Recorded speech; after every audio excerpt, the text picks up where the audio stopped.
Olá, eu sou Irma Galhardo, estou aqui para ministrar uma oficina do projeto Caravana de Lendas do Tocantins. O projeto Caravana de Lendas do Tocantins, desta vez, é patrocinado pela Energisa, através do Ministério do Turismo do Governo Federal. E estas oficinas que nós estamos gravando hoje são especialmente para você, professor da Escola de Tempo Integral Padre Josinho. Estivemos aí presencialmente com os alunos e agora vamos disponibilizar um pacote de 5 oficinas aqui no canal do projeto Caravana de Lendas. E você pode acessar essas oficinas a qualquer tempo, pode divulgar, pode rever, que elas ficarão por aqui enquanto houver YouTube. Então, a gente começa falando de poesia e vai fazer um recorte especialmente da poesia infantil brasileira, que você vai poder usar isso na sala de aula e vai contribuir com a transformação do caráter aí do seu aluno. A poesia, ela é muito importante para a humanização do ser, por isso que eu falo na transformação do caráter. A poesia, ela deixa a pessoa mais sensível, ela deixa a pessoa mais empática, mais solidária, mais preocupada com o meio ambiente. Então nós temos sim que semear a poesia largamente, nós temos que colocar a poesia em tudo, mesmo quando não couber a gente tem que estar ali empurrando, porque a poesia é esse instrumento humanizador tão necessário, já que a gente vive nesse mundo destrambelhado e vive clamando por um amanhã melhor. Então, se a gente quer tanto esse amanhã melhor, a gente precisa plantar a sementinha aqui nos nossos alunos, que serão os adultos que construirão esse mundo melhor que nós tanto sonhamos. Então, vamos caprichar aí, professor, e colocar a poesia todos os dias no seu planejamento, começar a sua aula com poema, que isso é muito importante. Eu sou o resultado, eu sou testemunha do quanto isso funciona. Eu conheci a poesia muito cedo em minha vida e a poesia infantil brasileira me foi apresentada através do meu livro didático do 2º ano primário, que hoje é o 3º ano, 2ª série, 3º ano. Meu livro de comunicação e expressão em língua portuguesa, da Débora Pádua Melo Neves, inesquecível.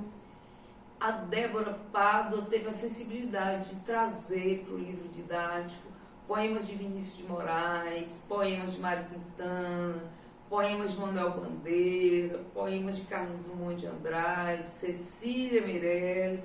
E foi assim que eu os conheci, ainda muito jovem. Foi assim que eu decidi que os traria para a minha vida e que seria amiga desses poetas maravilhosos para sempre. E desde então eu segurei na mão dessas pessoas e não soltei mais. Ainda que eles tenham morrido, ainda que eles não estejam mais entre nós, eles estão vivos, muito presentes no meu dia a dia e no dia a dia de todas as pessoas que foram crianças na minha época e que estudaram nesse livro da Débora Pádua, porque ela conseguiu fazer com que nós nos apropriássemos desses poemas. Esses poemas estão completamente entranhados em nossa alma, nós decoramos esta época e não esquecemos dessa época, e não esquecemos mais. Vou falar vários deles aqui e você vai ver como é importante, professor, incentivar a poesia na vida do seu aluno desde muito cedo. Isso é fundamental para essa formação da linguagem poética, para essa formação do gosto pela poesia. Porque gostar de poesia é um aprendizado. Não se gosta de poesia assim, né? Gostar de poesia é aquela coisa de você ter que fazer todo dia como comer feijão, Conta-se que o japonês não gosta do feijão salgado porque ele não acostumou, ele come feijão com doce. Então nós comemos feijão salgado porque desde sempre nós comemos salgado. Nós falamos porque desde sempre nós ouvimos ainda antes de nascer, e um dia a gente começa a falar. Assim tem que ser com a poesia, assim tem que ser com a literatura. A gente tem que apresentar a poesia para a criança ainda no ventre da mãe. E um dia essa criança vai incorporar a poesia tão completamente em sua vida que vai ser impossível desligar a poesia do viver da pessoa, e a pessoa passa a ter uma existência poética, passa a construir poesia naturalmente, passa a consumir poesia, a espalhar poesia pelo mundo, a contribuir com a transformação social. Então, poesia desde sempre, tá? A poesia está em tudo e em todos os lugares. Existe poesia na música, existe poesia nas artes plásticas, na fotografia, no teatro, no vestir, no olhar, nas bonecas contadoras de histórias que eu trago para o cenário da Caravana de Lendas, que são feitas com muito carinho e que vocês vão aprender, porque vai ter uma oficina delas aqui. A poesia está em tudo, está em todo lugar. A forma escrita da poesia se chama poema, não é? O poema, que é a forma escrita da poesia, e é sobre o poema que nós vamos nos deter especificamente aqui, neste vídeo oficina. Então, o poema, ele pode ser extraído de tudo. Ele pode ser extraído de qualquer coisa. E exemplo bem vivo disso, exemplo maravilhoso disso, é o Carlos Drummond de Andrade, quando extrai poema de uma pedra.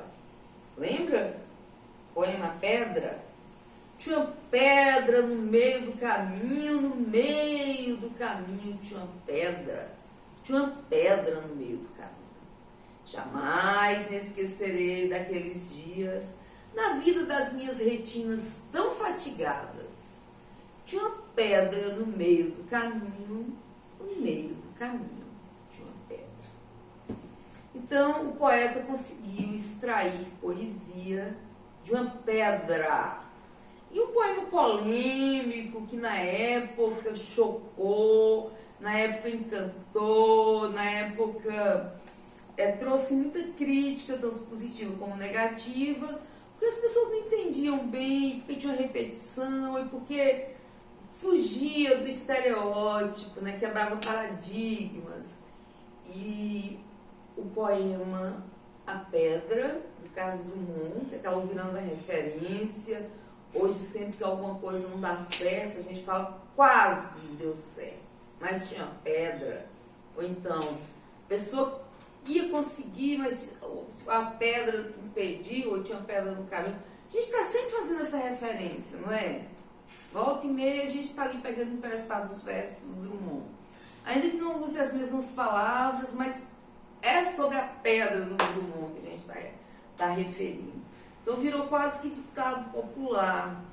E essa pedra que o Drummond utiliza sabiamente assim, nesse poema, essa metáfora da pedra, é uma dor muito grande que ele teve quando um filho nascituro morreu, né? O filho morreu ao nascer.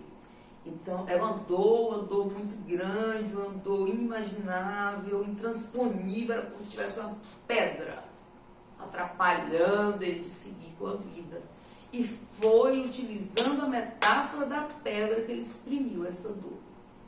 Então, metáfora é uma figura de linguagem que o poeta utiliza muito para produzir seus versos, porque o verso, ele tem que ser numa linguagem econômica. Você não pode falar tudo que quer no verso, porque senão o verso fica muito grande e transforma-se em prosa. E o poema, ele é feito em verso. O que é verso? Verso é cada linha do poema. A junção dos versos chama-se estrofe. Então, o verso, que é a linha do poema, ele tem que ser um verso curto, para ser um verso elegante. Ele tem que ser um verso que utiliza poucas palavras para falar muito, para exprimir muitas emoções. Porque poesia é sentimento, é emoção. Então, o poeta, para construir verso perfeito, para construir verso contundente, que fala muito com poucas palavras, ele se utiliza da metáfora. O que é metáfora? Metáfora é uma figura de linguagem que é comparar, que quer dizer comparação. Quando você compara alguma coisa com outra, você está utilizando a metáfora. As figuras de linguagem, que você deve ter estudado muito aí, né, professor? E o professor de português deve estar sempre batendo nessa tecla aí na sala de aula com seus alunos. Continue, professor de português.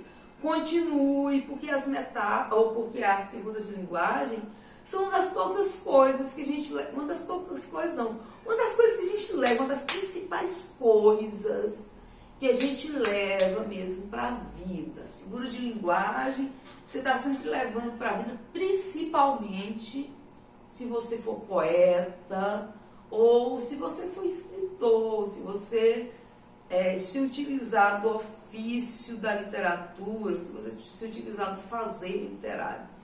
Então, as figuras de linguagem são todas muito utilizadas, mas a metáfora é a principal.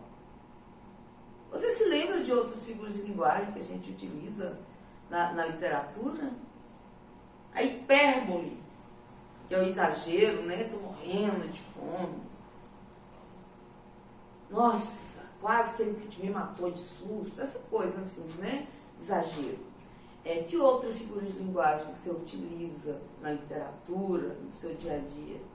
A onomatopeia, não é? Que é quando você imita o som de alguma coisa, o som de animal, né? Ou o tic-tac do relógio, ou o pocotó do cavalo, ou o piu-piu-piu do pássaro. Isso é onomatopeia, é uma figura de linguagem. E tem tantas outras figuras de linguagem que você deve se lembrar, se não, corre no Google, professor, e revisa que é necessário.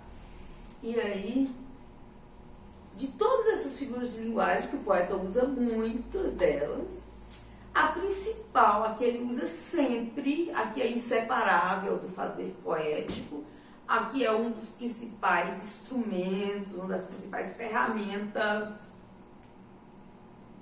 da linguagem poética, é exatamente a metáfora. Por que é a metáfora? Porque o verso exige a linguagem econômica.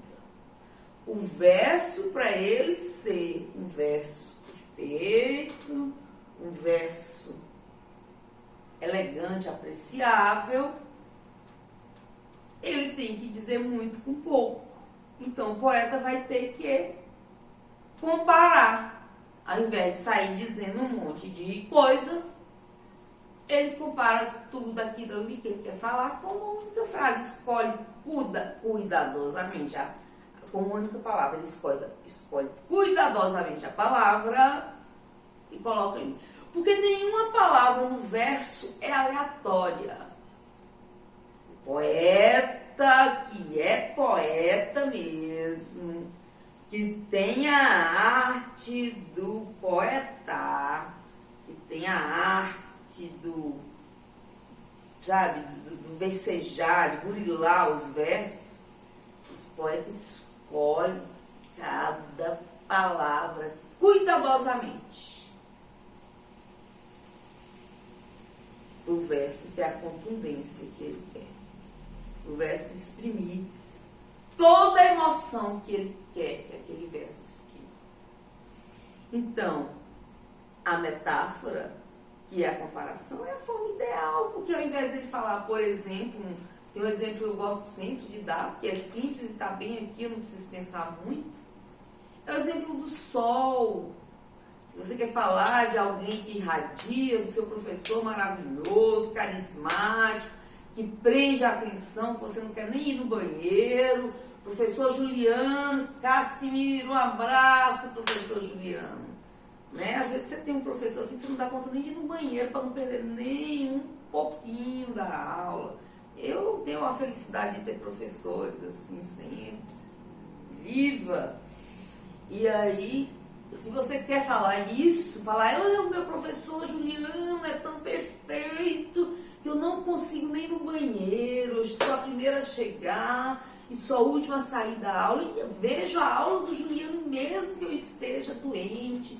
Eu vou na aula, sorte que eu fiz essas aulas presenciais, porque ele rouba a cena, ele brilha, mas que sabe, é como se tivesse ali um monte de holofotes assim em cima dele, e ele é maravilhoso, ele joga.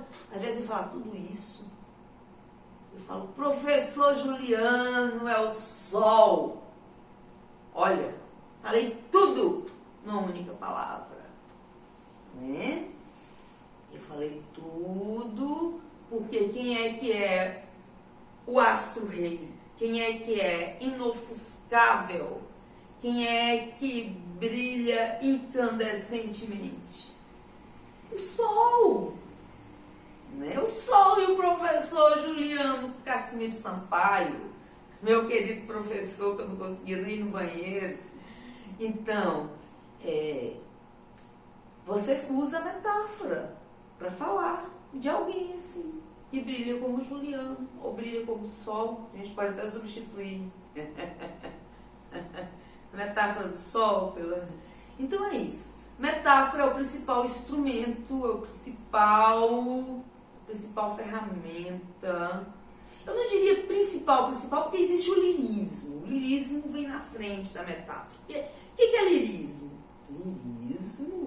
Lirismo é aquele pozinho de pirlim-pim-pim que a Sininha joga assim, sabe? Faz mágica. Lirismo é o encantamento da poesia. Lirismo é aquela coisa que você sente quando você termina de ler aquele verso maravilhoso que te faz viajar. Você entendeu? Então é isso. O lirismo é o principal ingrediente de um poema. Tem poema tão seco, tão inexpressivo, que não tem uma dose de lirismo. Você fala, esse poema parece uma expressão aritmética, muito chato, não emociona ninguém. Já tem poema tão repleto de lirismo, que quando você lê, você fala, você passa o dia inteiro pensando naqueles versos, você passa o dia inteiro envolvida com emoções provenientes da leitura daquele poema. Então, feliz o poeta que tem essa linguagem dos anjos, que consegue se comunicar tão intimamente com o ser humano, né? Provocar tantas emoções. E muitos são os poetas maravilhosos que nós temos, que conseguiram e conseguirão provocar emoções, ainda que já não estejam mais aqui entre nós. E mesmo depois de séculos e séculos de existência, eles continuarão emocionando, como, por exemplo, o nosso querido Luiz Vaz de Camões. Eu falo nosso porque ele é português, é da nossa língua, né? Então é um dos orgulhos da língua portuguesa, é o Luiz Vaz de Camões, um poeta que viveu há 5 séculos e que continua nos emocionando, e que seus versos conseguem comunicar diretamente com o nosso coração, os seus versos, por serem clássicos, continuam sendo atuais. Porque a característica do clássico é exatamente a atemporalidade. O clássico, ele consegue ser atual em qualquer época, ainda que ele tenha sido produzido há 1000 anos. Ele consegue comunicar diretamente com o ouvinte, com o leitor, com quem está, com o apreciador, com a pessoa do outro lado, com o receptador da arte. Então, Luiz Vaz de Camões, esse poeta clássico da língua portuguesa, nos deixou riqueza imensa em forma de versos, que são muitos sonetos, muitos, mas muitos mesmo, muitos sonetos que Luiz Vaz de Camões deixou, e a maior epopeia da nossa língua, que se chama Os Lusíadas. Os Lusíadas é um poema tão grande que é um livro, e é um poema com estrofes feitas em oitavas, rimadas, metrificadas, porque na época de Camões metrificava-se ainda os versos. A poesia, o poema era metrificado, hoje não é mais, felizmente para nós que escrevemos poesia, porque metrificar é uma espécie de escravidão, é uma coisa enfadonha, leva-se muito tempo, é um burilamento, sabe, é uma coisa que desloca o poeta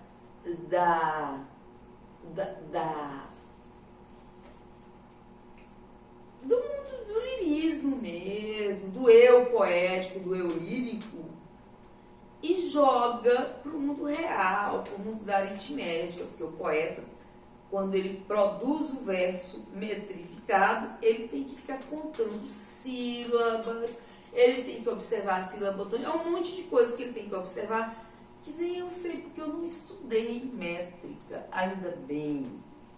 A métrica no Brasil deixou de ser usual a partir da década de 20, a partir da segunda metade da década de 20, depois do modernismo, depois do movimento modernista, que na Europa foi antes, mas no Brasil foi mais ou menos por aí, 1926, e depois das Semanas de Arte Moderna, depois do modernismo, a métrica deixou de ser necessária. As pessoas tiveram a liberdade de construir seus versos de uma forma livre, ouvindo apenas o coração, a emoção e o seu eu lírico, né? Ouvindo apenas o chamado da poesia, da arte. Não precisa mais ficar lá medindo, contando, aquela coisa chatinha, nem rimando mais, não precisa. Rima-se se quiser, se não quiser, não precisa. É claro que muita gente gosta de rimar, eu, por exemplo, gosto de rimar. E muita gente gosta, aprende, acostuma, e principalmente quando se escreve para criança, que é o meu caso, o ritmo, né, a sonoridade ali é um elemento que muito contribui para atrair a atenção do leitor. Então, a rima é um instrumento, é um elemento que mesmo depois da sua não necessidade, mesmo depois do modernismo, muitos poetas optam por continuar utilizando, porque é prazeroso, eu adoro rimar, né?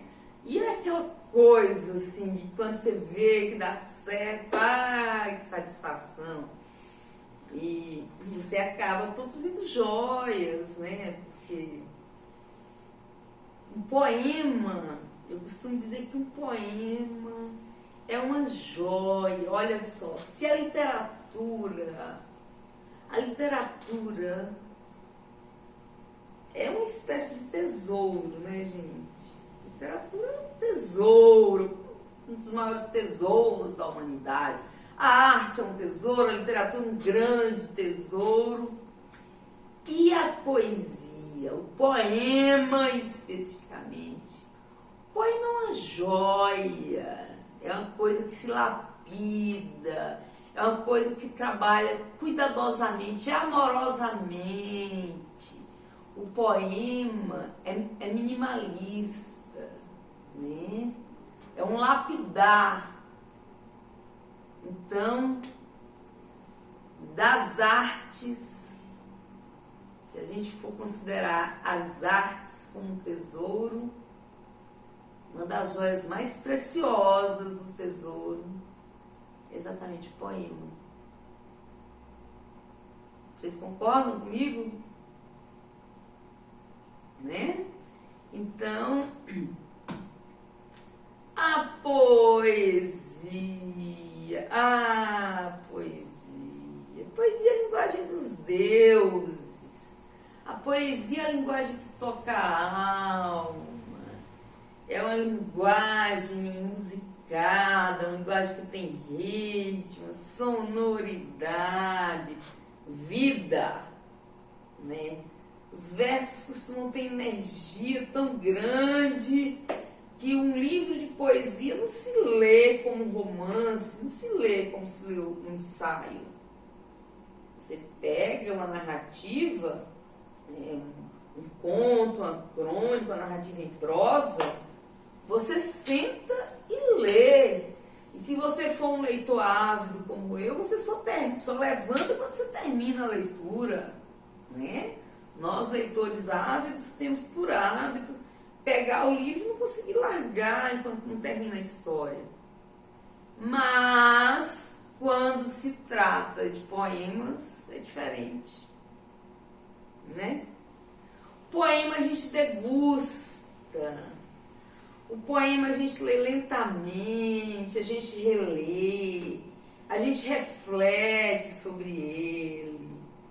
A gente saboreia quando está na cozinha sozinha, pensando, pegando um copo d'água, ou quando está tomando um banho.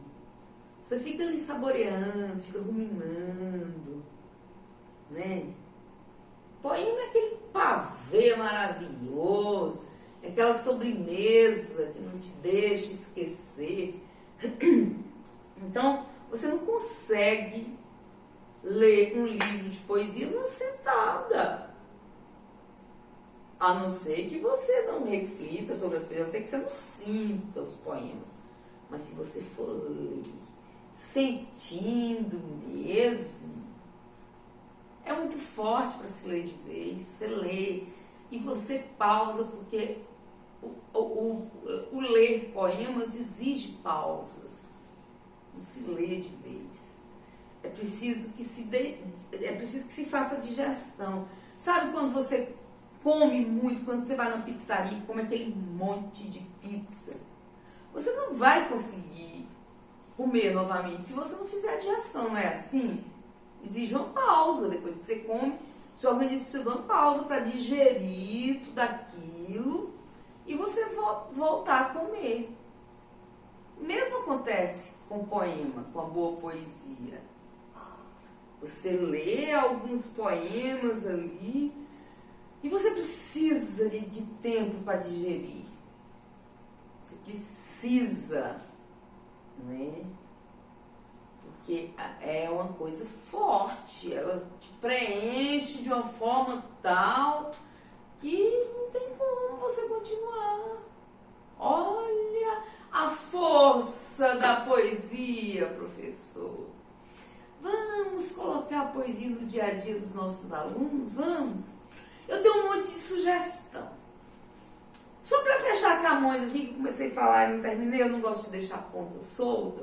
Eu estava falando desse poeta maravilhoso, que viveu há 500 anos, e que escreveu os Lusíadas, que é o maior poema épico da língua portuguesa. Você conhece alguma coisa? Se não, vai lá pesquisar, professor. As armas e os barões assinalados que da ocidental praia lusitana, por mares nunca dantes navegados.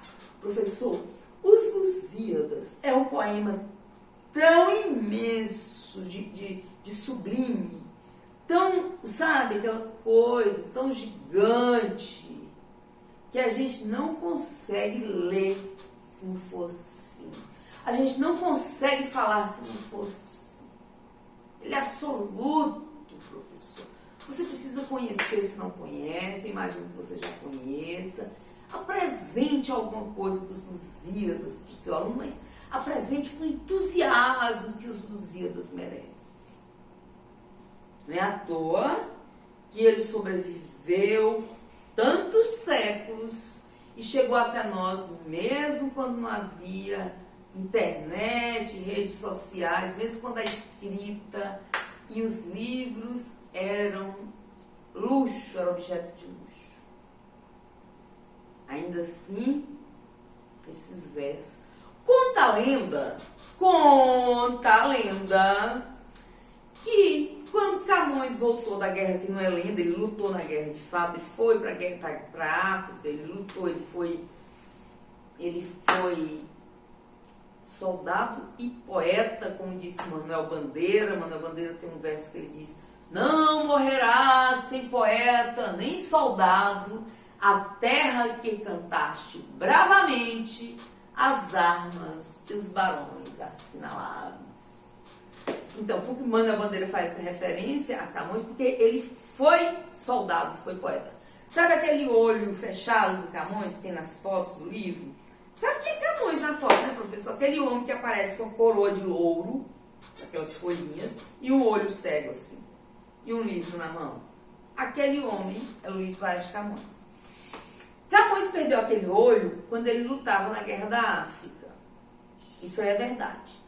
Agora, conta a lenda que quando ele voltava da guerra, ele voltava com sua amada Mitilene, de Milene, Mitilene, tem vários nomes.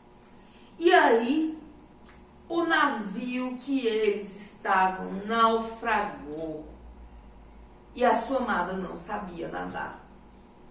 Mas Camões trazia consigo os manuscritos dos Lusíadas. E ele ali em seu desespero, sem saber o que salvar, adivinha qual foi a opção dele?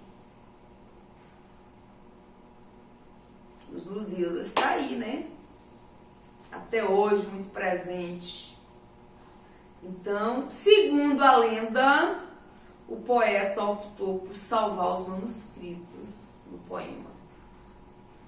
Porque ele, segundo a lenda, ele sabia que os Lusíadas eram uma obra-prima que atravessaria séculos. Acho que é só uma lenda mesmo, para mostrar a grandeza dos Lusíadas.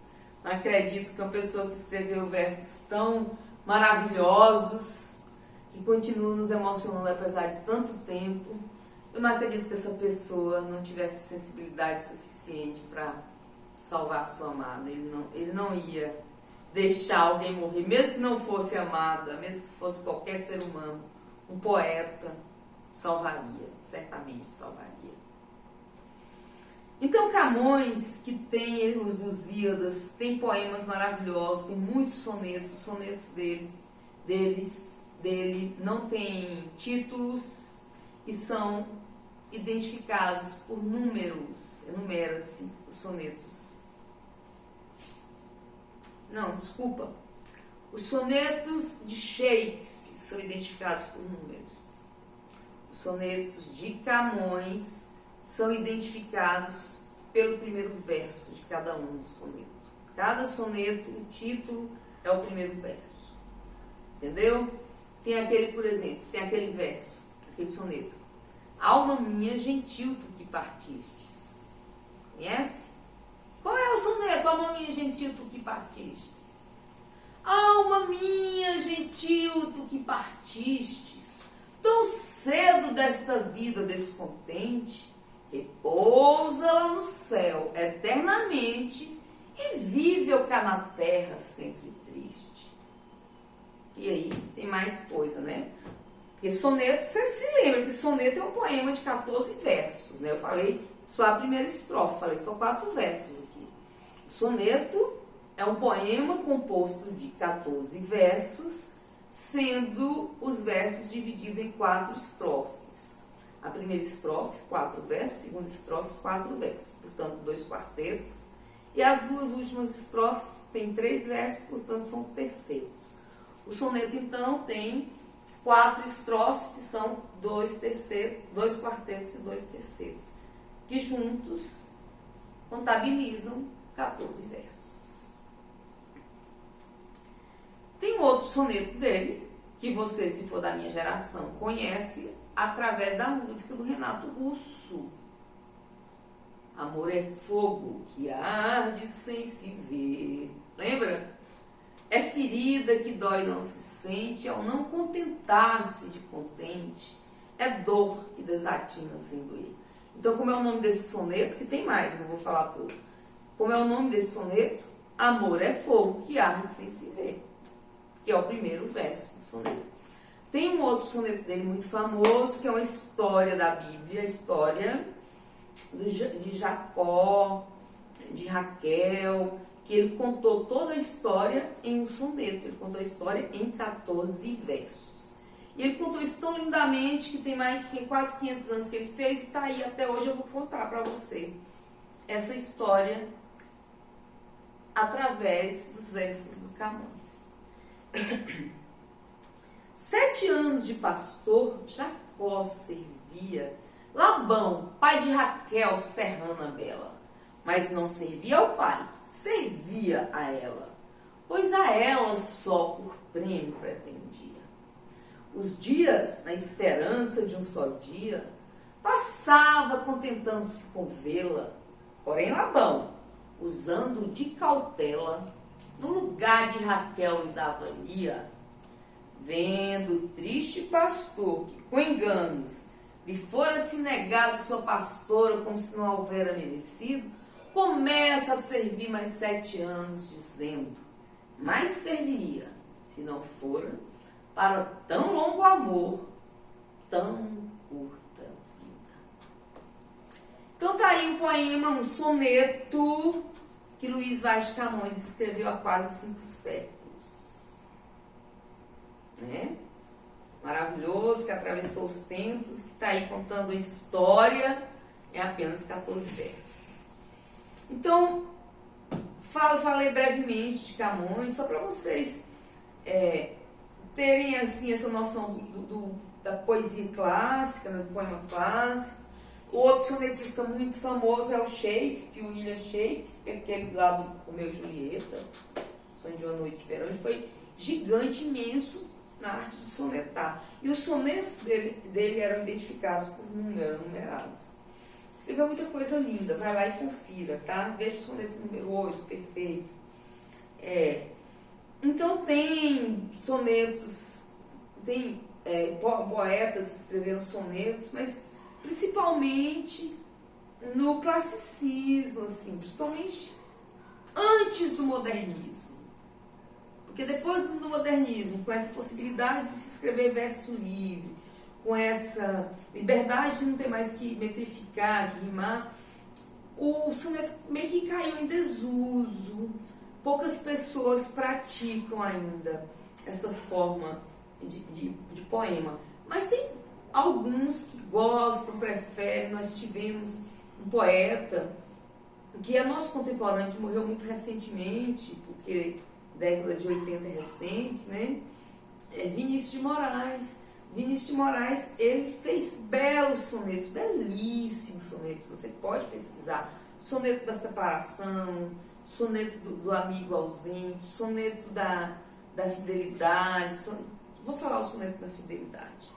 De tudo ao meu amor serei atento, antes e quanto ao zelo e sempre e tanto, que mesmo em face do maior encanto, dele se encante mais meu pensamento.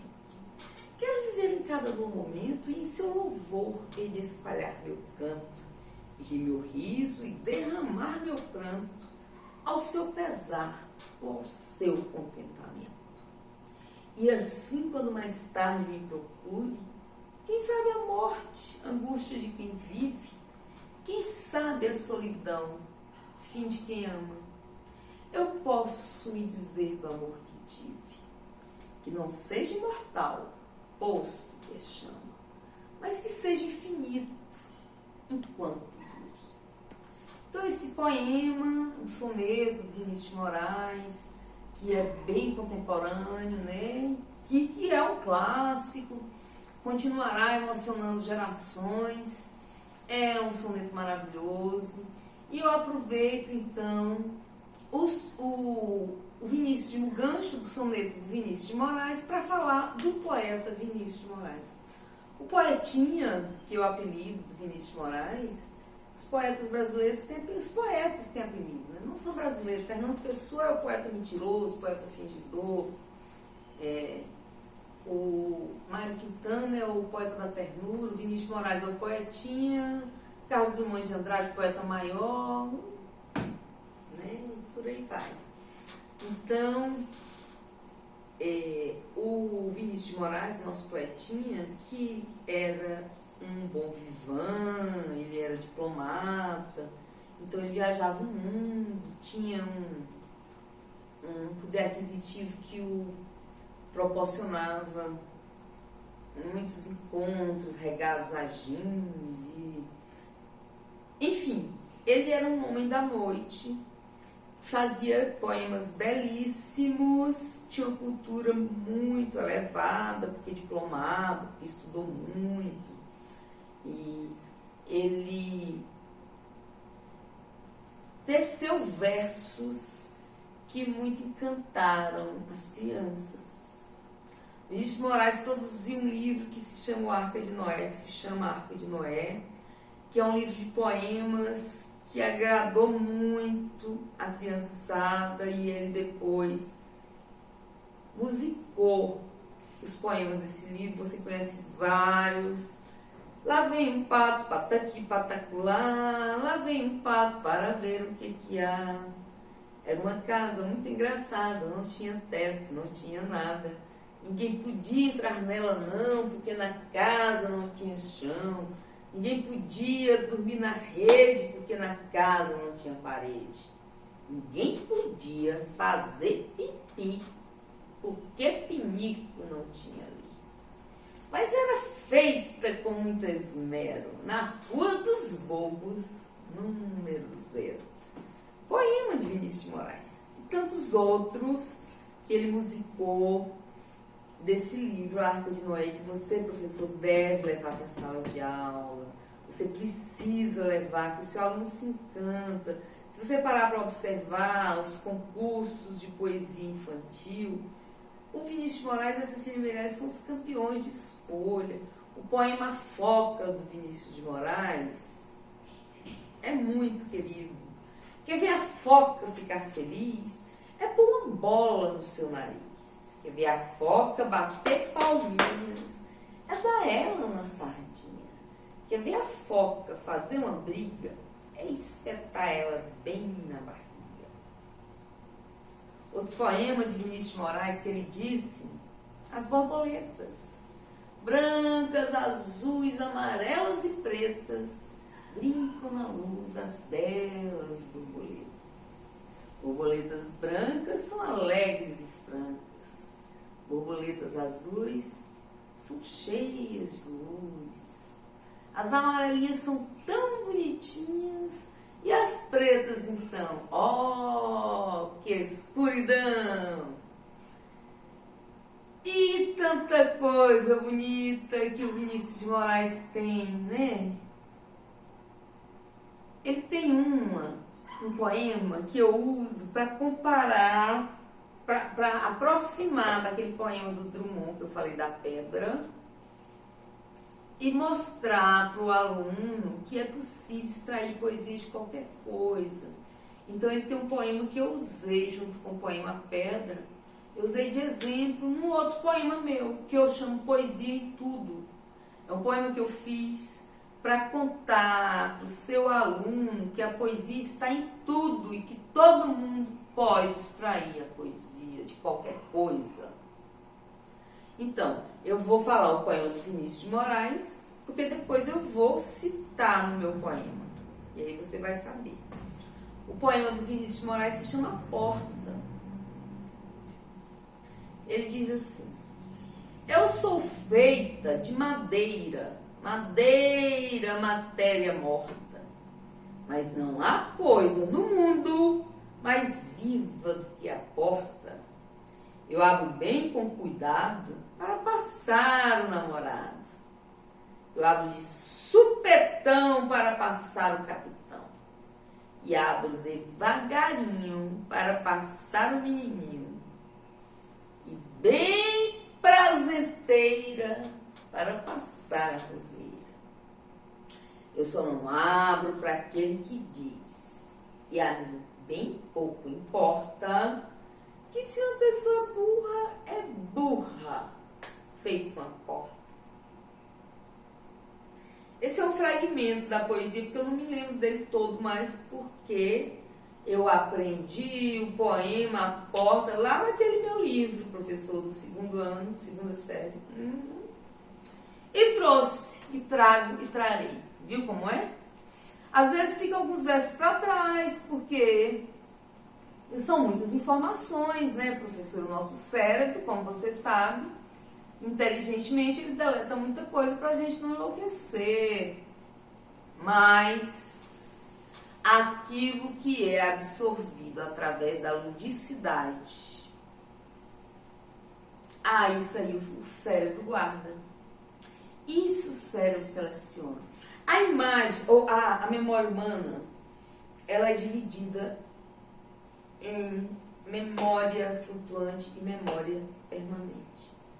Se a pessoa aprende alguma coisa através da ludicidade, isso gera o tal do hormônio do prazer, isso gera endorfina, o hormônio da felicidade, e o cérebro entende que aquilo faz tão bem para aquela pessoa, que aquela pessoa ficou feliz. Então o cérebro tira da memória flutuante e joga na memória permanente, e essa pessoa não vai esquecer disso nunca mais. Então, se você quer que o seu aluno absorva o seu conteúdo, faça uma introdução poética. Ele vai gostar tanto que o conteúdo vai sair da memória flutuante e vai para a permanente. E ele vai se lembrar para sempre. Porque a poesia traz enleio, traz felicidade, traz emoção.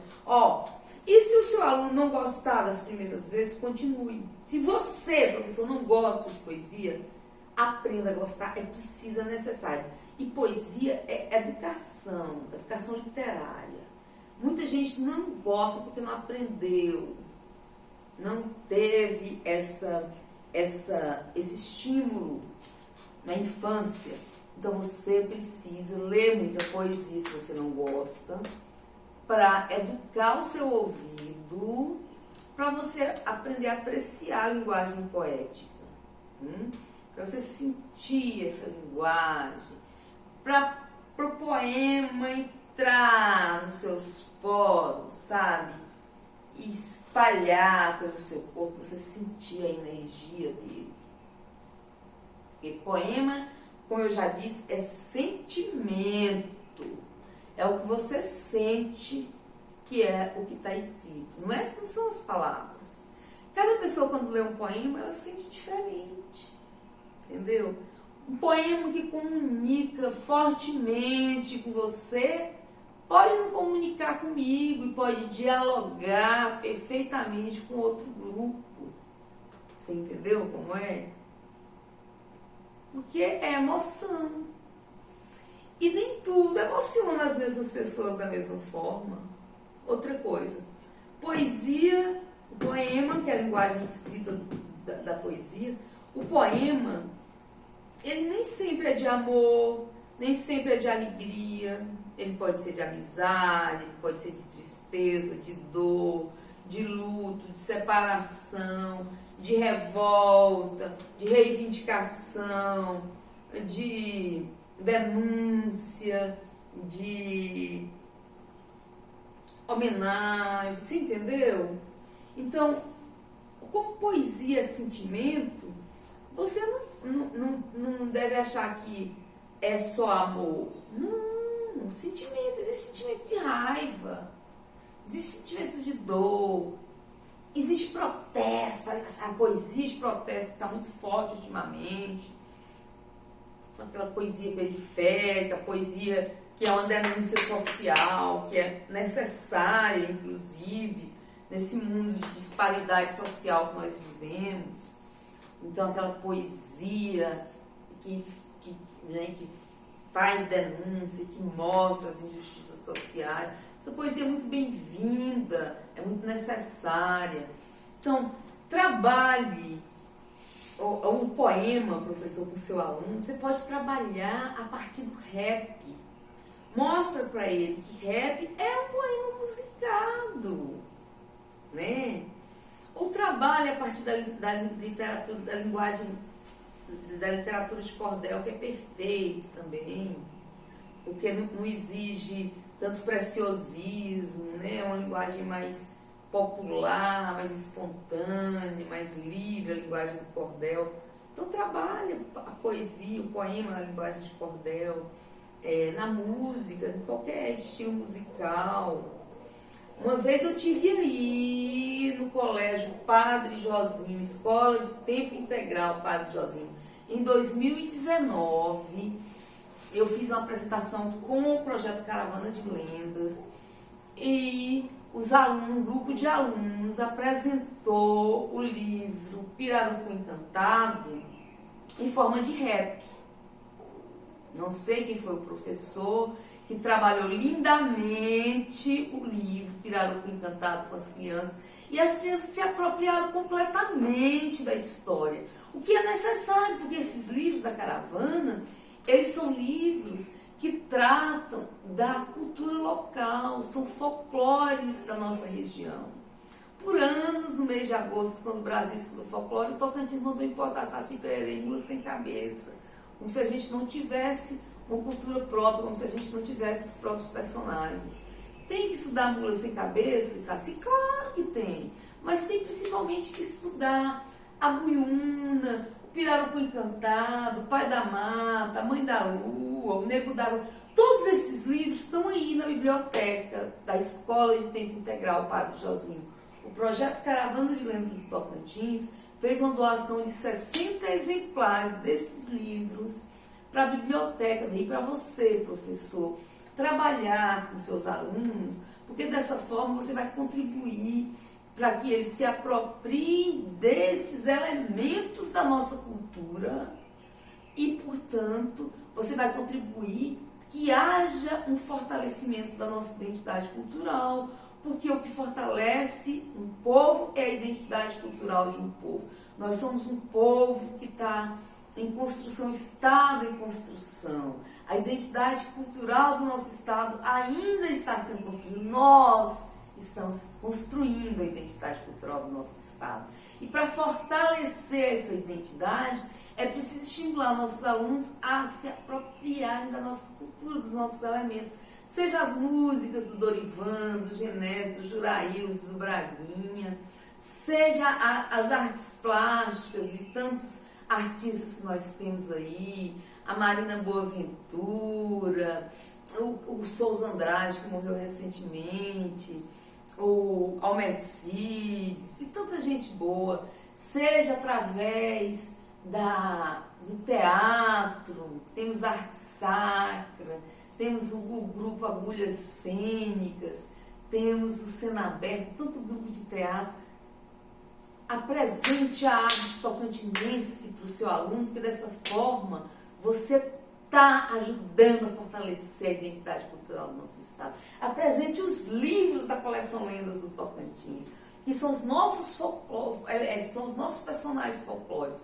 Esses livros estão aí para vocês na biblioteca. E como eu disse, nós já passamos aí em 2019 e os professores trabalharam esses livros durante uns 2 meses e os alunos desenvolveram muitas atividades com esses personagens. E quando eu fui na culminância, o hall aí do auditório estava todo enfeitado de atividades que os professores haviam desenvolvido durante o projeto Caravana de Lendas. Então tinha cartinhas variadas para mim, tinha releituras de pirarucu, tinha pirarucu de bananeira, tinha guiúna articulada, tinha pirarucu de saco, tinha pirarucu de mãozinha, tinha pirarucu de pezinho, tinha pirarucu do jeito que você imaginar tinha, entendeu?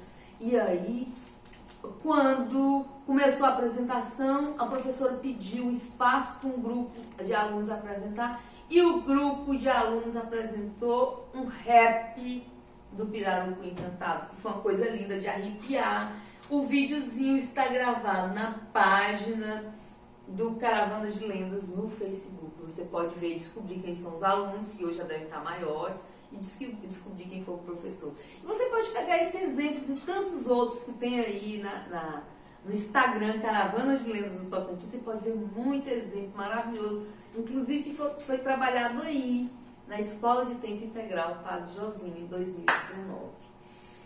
Então, professor, você pode utilizar da poesia, você pode fazer umas dinâmicas para estimular, que é a poesia coletiva, né? Antes você conta para o seu aluno que a poesia é possível, você vai falar para ele do poema do Drummond, que o Carlos Drummond de Andrade conseguiu extrair poesia até da pedra, e que Vinícius de Moraes conseguiu extrair poesia até da porta. Então ele, o aluno, claro que vai conseguir extrair poesia das belezas do nosso Tocantins, um estado tão lindo, maravilhoso, com as riquezas culturais e naturais tão sublimes. Então, estimula esse aluno a escrever as nossas riquezas, a contar as nossas narrativas em linguagem poética. Você vai ver que vai sair coisas lindas. E eu vou te dar uma dinâmicazinha.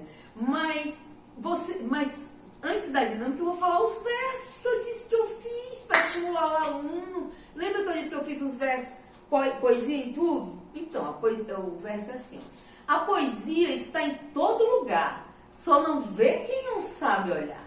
O poeta não tem pressa, e a criança também não. Para eles, a poesia brota como brotam as flores do chão. Drummond viu poesia até na pedra que havia no meio do caminho. Vinícius viu poesia até na porta que é feita de madeira morta. Tem mais coisa, o poema, mas pra gente interessa só isso. Então você vai dizer, professor, olha, teve um poeta que conseguiu extrair poesia de uma pedra, o outro conseguiu extrair de uma porta. Tem gente que extrai poesia de tanta coisa feia, tanta coisa estranha. A gente vai conseguir extrair poesia da Graciosa, a gente vai conseguir extrair poesia da Serra do Lajeado, do Padre Josinho. Vamos extrair poesias belíssimas da história do Padre Josinho. Ó, que coisa legal isso, né? Vamos fazer a história, vamos contar essa história de forma poética. Então, faz isso, estimule seu aluno. A dinâmica: pega uma folha de papel, dobra ela em formato de leque, é a poesia no leque. E aí você reflete com o seu aluno, coletivamente, com os seus alunos. Pode até ser sobre o tema do Padre Josinho. E aí depois pede para escrever. Vamos fazer um poema coletivo sobre a vida do Padre Josinho. E aí você dá o seu primeiro verso, naquela primeira dobradinha do leque, e vai passando. O aluno só pega ali e vai escrevendo um verso. Ele vai dar um verso, vai explicar não sei o que é verso, vai falar sobre a economia de palavra, vai falar sobre escolher, explica metáfora. E aí ele vai então dar um verso sobre o Padre Josinho. E aí vai dobrar e vai passar para o outro. Cada um vai dar um verso sobre o tema. Você vai abrir, você vai perceber que tem um poema. E às vezes você vai precisar organizar algum verso, alguma coisa ali. Mas é um poema maravilhoso e você vai mostrar para o aluno. E ele vai perceber que é possível, sim, que ele conseguiu, que a turma conseguiu. Dessa forma você vai estimulá-lo a ir além. Você vai dizer, olha, a atividade hoje é para casa. A atividade para casa é uma atividade familiar. Você vai fazer um poema familiar. Você vai contar, você vai dizer para sua família que todo mundo lá é poeta. Se eles não descobriram ainda, você vai contar um caso para eles. E vai dizer, agora eu quero um verso, explica o que é verso. Eu quero um verso, todo mundo vai me dar um verso. E aí seus parentes, seu pai, sua mãe, seu avô, seu tio, vai falando, você vai anotando, vai anotando, depois você organiza. Virou um poema lindo, você pode imprimir esse poema numa camiseta, ou então você pode colocar em suas redes sociais, ou você pode fazer um cartaz, levar para a sala, ou você pode ler lindamente para os seus colegas, ou ir na rádio da sua cidade, ou na rádio do seu bairro, e ler o seu poema. Olha que coisa legal, não é? Então, estimula, o seu aluno vai ver que é possível, sim, esse poema familiar vai ser um poema afetivo, e antes depois ele vai lembrar do poema, vai lembrar de você, professor, que o estimulou a dar os primeiros passos na linguagem poética, nesse mundo da poesia. Então, experimente, que você vai ver que super funciona, é maravilhoso. Apresente umas coisas legais para eles, olha, Manuel de Barros é um poeta que você precisa apresentar. Cecília Meirelles, meu Deus, não posso ir embora sem falar pelo menos uma poesia de Cecília Meirelles. Cecília Meirelles, a poesia infantil depois da Cecília Meirelles é outra. Depois do livro Isto, Aquilo, Cecília é um marco, porque antes era uma poesia enfadonha, que tinha preocupação em passar valores morais, o amor pela pátria. Veja outras oficinas minhas de poesia que eu falo melhor sobre isso.